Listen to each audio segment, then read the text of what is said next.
Namanda, namanda, namanda. There's so many of you. Good morning, everyone. I'm truly, truly grateful for this opportunity to be with all of you this morning.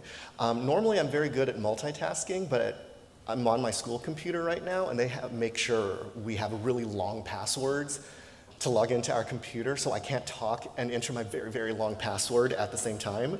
So I'm going to do that very quickly. Okay, so let me get started here by first of all saying thank you again so much for this opportunity for me to share my appreciation for the Dharma with all of you. I'm very grateful for all of you who are joining us in person, online, thanks to visitors, thanks to friends who are able to be here. And I also want to extend my warmest wishes from the San Fernando Sangha. Everyone says hello. Yukari Sensei sends her greetings. Blast from the past, Reverend Patty sends her greetings as well. She hopes you're all doing happy and well. Speaking of San Fernando, I don't know if he's in the audience right now, but on behalf of the entire San Fernando Valley Sangha, I want to offer my apologies to Freddie the Frog.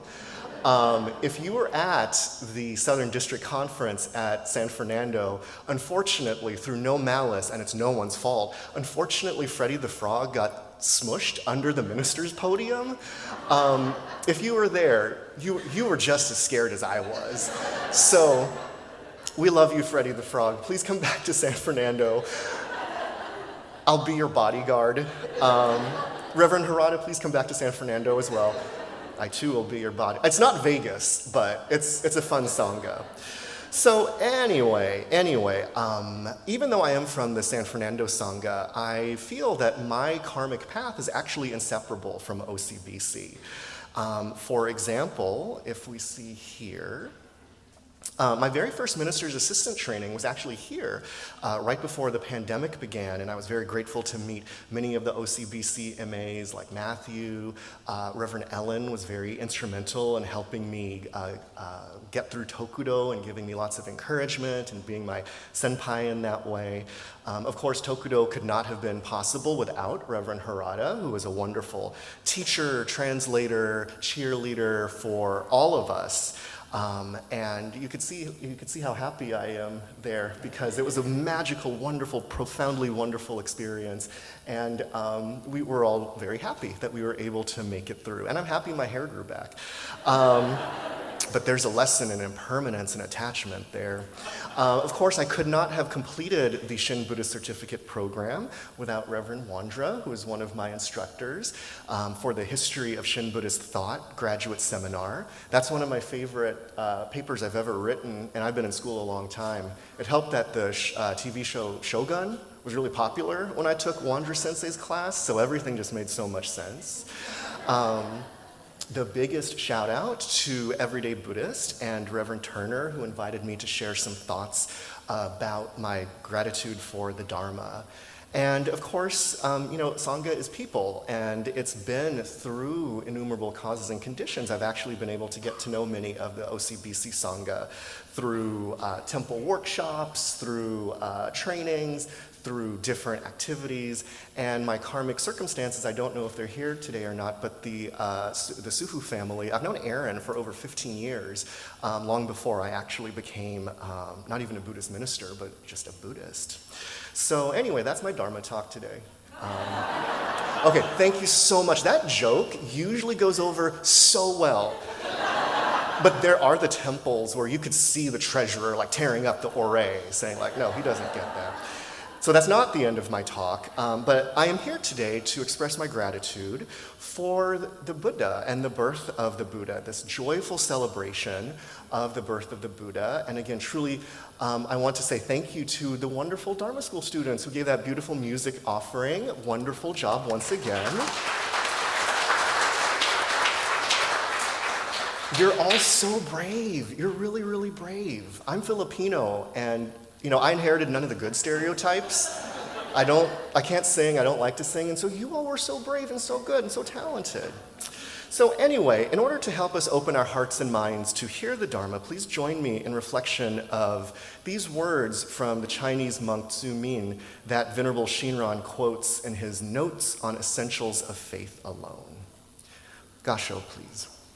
Not discriminating between the poor and the rich and well-born, not discriminating between the inferior and the highly gifted, not choosing the learned and those upholding the pure precepts, not rejecting those who break precepts and whose evil karma is profound. When beings just turn about at heart and often say the Nembutsu, it is as if bits of rubble were turned into gold. Namo Amida Butsu. Namo Amida Butsu. Namo Amida Butsu. All right. So many of us are probably very familiar with that last line of the passage about bits of rubble turning into gold. We often use it in Shin Buddhism precisely to understand how we foolish beings, us Bombu individuals, are the beneficiaries of the potential for spiritual liberation through awakening to the ways in which a vast, inconceivable, and dynamic web of all life supports us always. And I feel that this passage that speaks of non-discrimination, of great compassion, encapsulates so much of what Jodo Shinshu Buddhism speaks to me, and precisely why Shakyamuni Buddha appeared in this world to clarify and share these teachings. And since we have plenty of kids and kids of all ages joining us today, I wanted to explore some of the Buddha's universal teachings and some core Jodo Shinshu teachings through one of my favorite movies, Willy Wonka and the Chocolate Factory. Yeah, I know, right? So it's a classic, right? How many of you, raise your hand, how many of you have seen Willy Wonka and the Chocolate Factory? Good, okay, high five, high five, high five. It's such a good movie. It's one of my favorite movies. They're listening, that's so good. This was one of my favorite movies as a kid. I love it so much. That's why I have a sweet tooth. That's why I'm pre-diabetic. That's one of the Filipino stereotypes I did inherit. That and gout, so. Anyway, so it's a classic. If you're not familiar with Willy Wonka and the Chocolate Factory, it's the 1971 adaptation of the Roald Dahl novel, Charlie and the Chocolate Factory. And it tells a story about a poor kid down on his luck named Charlie Bucket, who gets the opportunity of a lifetime to visit the beloved chocolate factory of Willy Wonka, who is, let's say, eccentric, to say the least.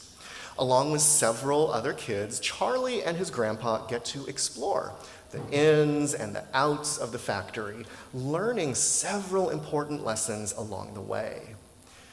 And if we dig deeper, we see that those lessons are actually quintessentially Buddhist. Out of curiosity, maybe the kids could help me out, how would you describe the behavior of the kids in Charlie and the Chocolate Factory? Maybe not Charlie, but remember Veruca Salt, Augustus Gloop, Mike TV? Do you remember them? Yes. Were they really friendly, sweet kids like the OCB Dharma School? No, they know. They got it. So they weren't the best. And so if we take a moment to think about how the children actually represent some of the most basic teachings of the Buddha Dharma that we see in the Four Noble Truths, namely that suffering comes from our attachments. And those attachments are rooted in our bonno in Japanese, our greed, our anger, our delusion, these base passions. We oftentimes see these in ourselves, right? And in this scene, Veruca Salt, the child of a wealthy businessman, enters a room in the factory where actual golden geese lay golden eggs. And she demands a golden goose and more, all for herself. And if you remember, it doesn't go very well for her. Hey, Daddy, I want a golden goose. Here we go again. All right, sweetheart, all right. Daddy will get you a golden goose as soon as we get home. No, I want one of those. Wonka, how much do you want for the golden goose? They're not for sale. Name your price. She can't have one. Who says I can't? The man with the funny hat. I want one. I want a golden goose. Gooses. Geeses. I want my geese to lay gold eggs for Easter. sister. It will, sweetheart. At least 100 a day. Anything you say. By the way, What? I want a feast. You ate before you came to the factory. I want a bean feast. What are those? Cream buns and donuts and fruitcake with no nuts, so good you could go nuts. You're gonna have all those things when you get home. No, now! I want a ball! I want a party. Pink macaroons and a million balloons and performing baboons and give it to me. Now! I want the world. I want the whole world. I want to lock it all up in my pocket. It's my bar of chocolates. Give it to me now. I want today. I want tomorrow. I want to wear 'em like braids in my hair, and I don't want to share 'em. I want a party with roomfuls of laughter, 10,000 tons of ice cream, and if I don't get the things I am after, I'm going to scream.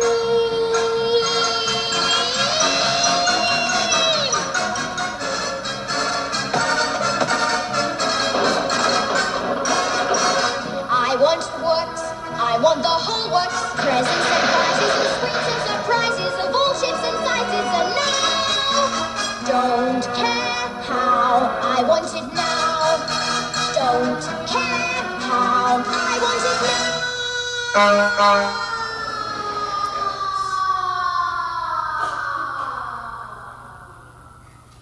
She was a bad egg. Where's she gone? Where all the other bad eggs go. Down the garbage chute. Oh, the garbage chute. Where does it lead to? To the furnace. The furnace! Should be sort of like a sausage. Well, not necessarily. She could be stuck just inside the tube. Inside the... Hold on! Veruca! Sweetheart! Daddy's coming! Okay. So I've loved this scene, and if we think about it, right, it's only a few minutes long, and it captures so much. It captures the greed, where Veruca wants the golden goose. She wants the feasts. It represents the anger, right, this fury that she can't have it immediately. And it represents the delusion or the ignorance that suggests that our needs, our desires, should be met immediately just because we want them. Now, I've read some interpretations that suggest that this is actually a Christian metaphor, that Veruca is cast into a place that has lots of fire, like a furnace. But for our purposes in Jodo Shinshu, in Shin Buddhism, right, hell is not some distant place. Rather, it's an existence that is oftentimes right here and now, based on the suffering that we create from greed, anger, and delusion. But not all is lost, and that's the beauty of Buddhism. Buddhism does not teach that, well, you're bad, so you're going to go to a bad place, but rather that we have a way out of this suffering. And we see that through the teachings of some of the employees of the chocolate factory, the Oompa Loompas. So let's take a look at this.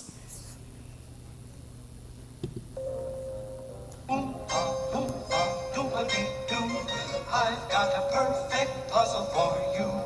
Oompa, loompa, doompa-dee-dee. If you are wise, you'll listen to me. What do you get when you guzzle down sweets? Eating as much as an elephant eats. What are you at, getting terribly fat? What do you think will come of that? I don't like the look of it. Oompa, loompa, doompa-dee-da. If you're not greedy, you will go far. You will live in happiness too. Like the Oompa, loompa, doompa-dee-doo.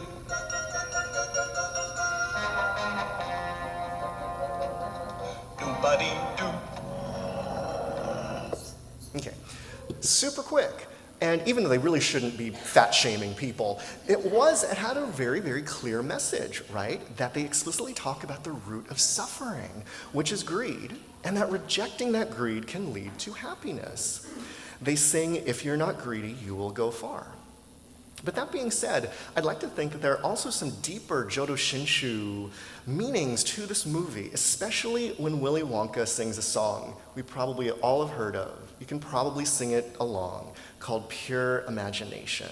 And it goes a little like this.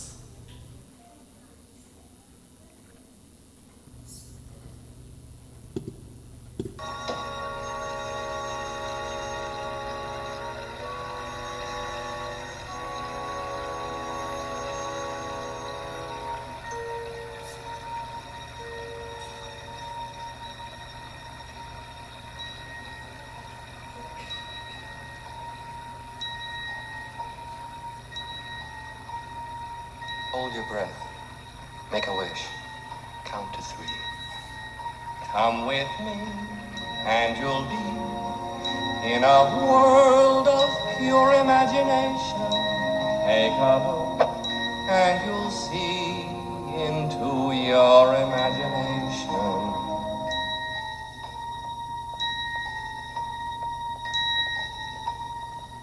We'll begin with a spin, traveling in the world of my creation. What we'll see will defy explanation.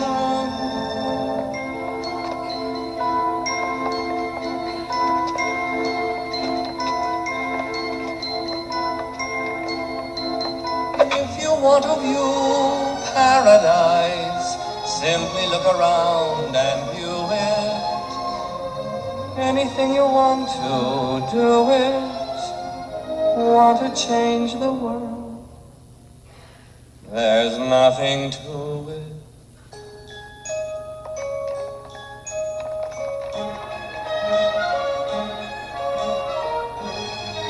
Hurry up, Violet. This way, Grandpa.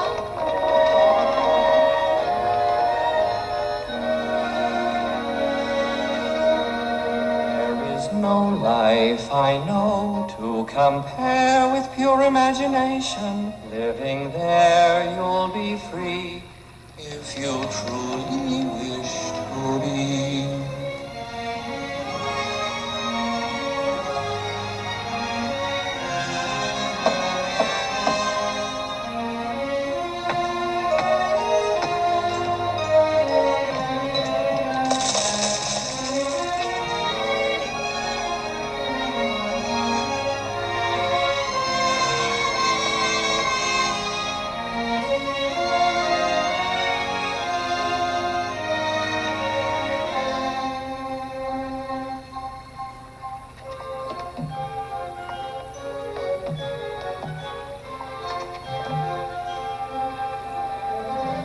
If you want to view paradise, simply look around and view it.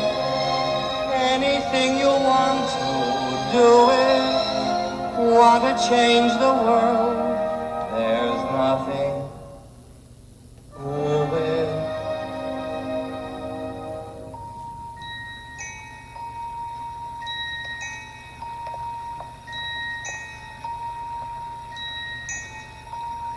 There is no life I know to compare with your imagination.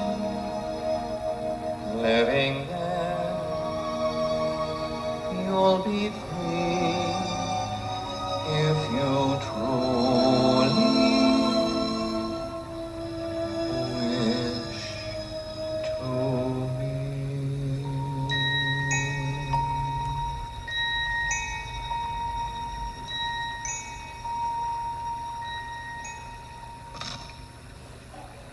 What? Okay, isn't that such a sweet song? That's such a good song. Oh, I didn't clip the clip correctly. But, you know, what I love about this is when we think about what Willy Wonka is saying, it reminds me of basically the essence of Jodo Shinshu Buddhism. If we think of Willy Wonka as sharing some of the truths of limitless wisdom and non-discriminating compassion that shines a light on our paths. Of course, we in our tradition call that Amida Buddha.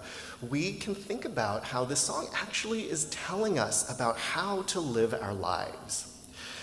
So let's break this song down a little bit by starting with this line. He says, "Come with me and you'll be in a world of pure imagination." And this reminds me of how we often in Jodo Shinshu say that the world of wisdom and compassion, of true reality itself, has a calling voice, right? Not necessarily a literal voice, but a calling voice that comes through our experiences of living and being in this world. Again, it does not directly tell you what to do, but it's all of our collective experiences that metaphorically call out to us and reveal certain things to us. To use another metaphor, this true reality that's always calling out to us is like a mirror that helps to see ourselves more clearly and see the world more clearly. We see our true selves as imperfect, that in essence, we laugh at Veruca Salt for being a bad egg. We're all Veruca Salt. We all want the golden goose, and we think we deserve it. We all act from a place of greed and anger and delusion. But this doesn't, from a Shin perspective, it doesn't make you a bad person. It makes you fully human. But true reality, the world of enlightenment, the world of Amida Buddha, calls out to us to reveal that despite those foibles, or precisely because of them, thanks to the primal vow, we receive great compassion that embraces us just as we are, and gives us a glimpse of enlightenment. I was reminded of this recently because, as Reverend Turner mentioned, I'm a teacher, and last year, it was the end of the school year. I wanted to buy some donuts for my advisory students because they're seniors and they're going off into the world. And so I went to the donut shop right by my school. If any of you know West LA, there's a great donut shop called Primo's. So I went there, and I'm already in kind of a bad mood because grades are due, students are fighting for grades. I'm pretty sure students were using ChatGPT. Please don't use ChatGPT. So I was in a bad mood.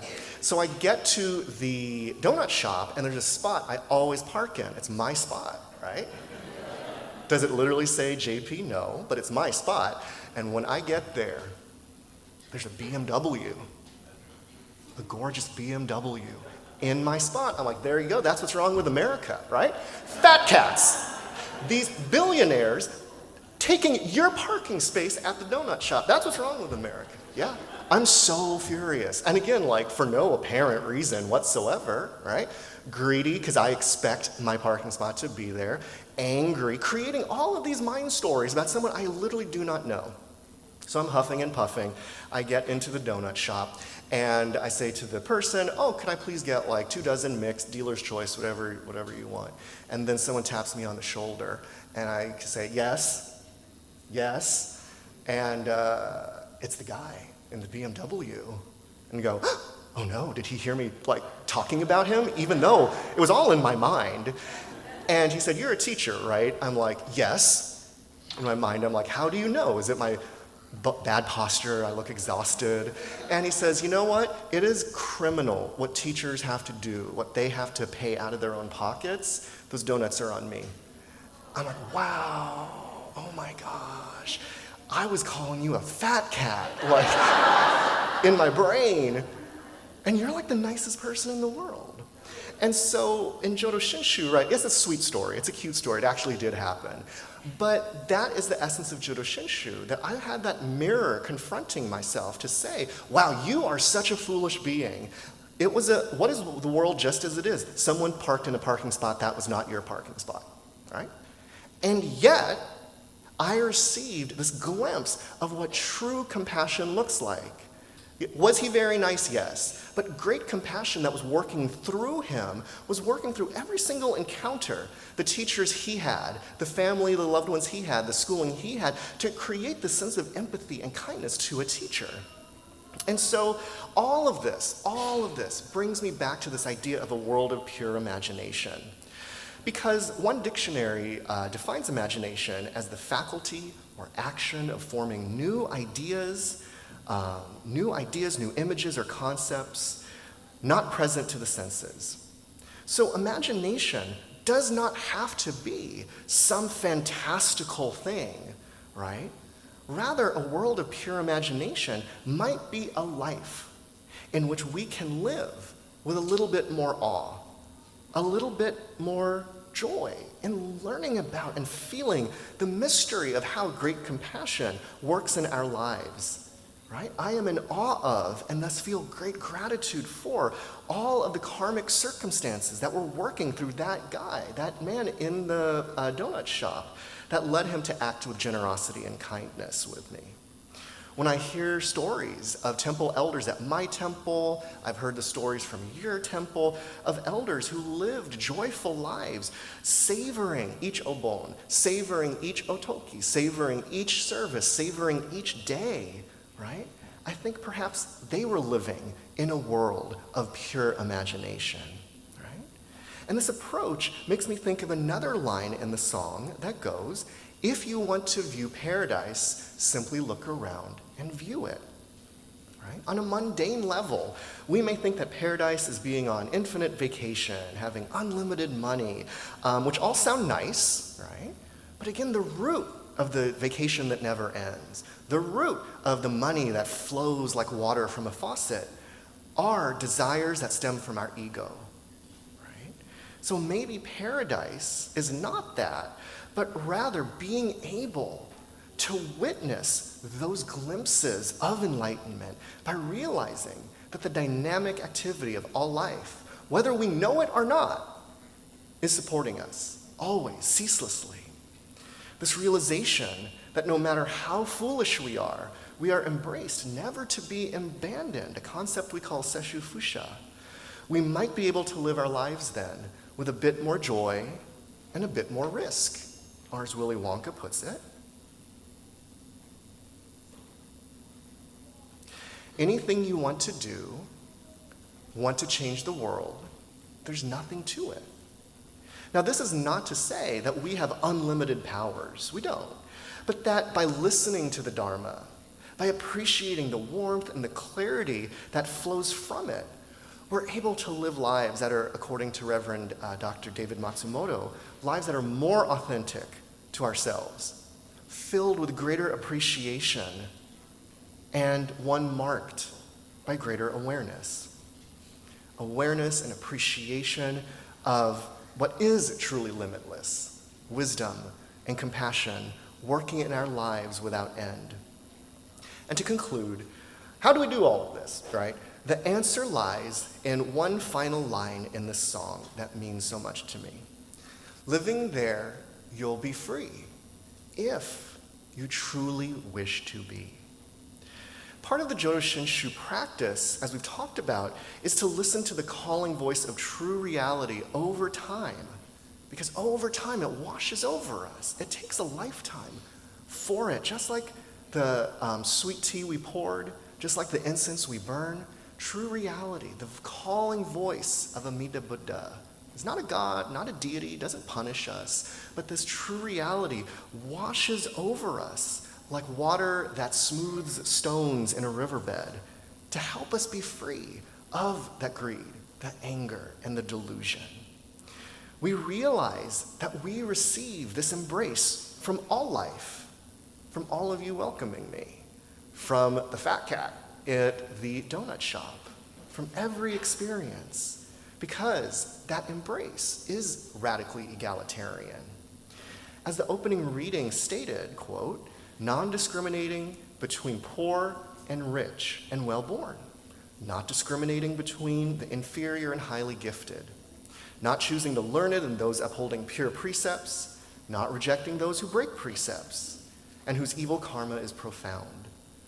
When beings just turn about at heart and say the Nimbutsu, Namo Amida Butsu, it is as if bits of rubble were turned into gold.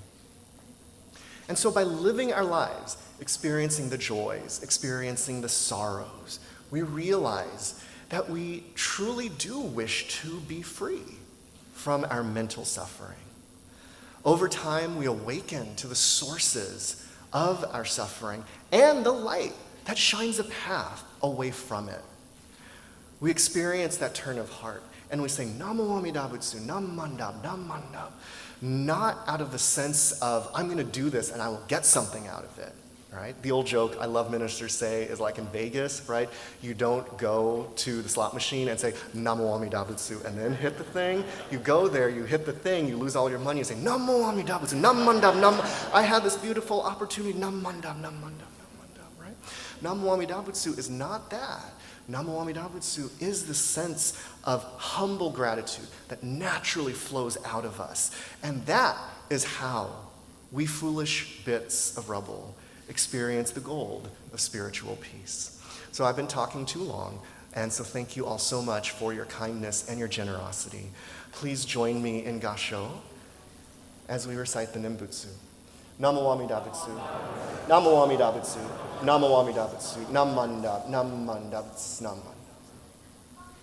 Thank you so much.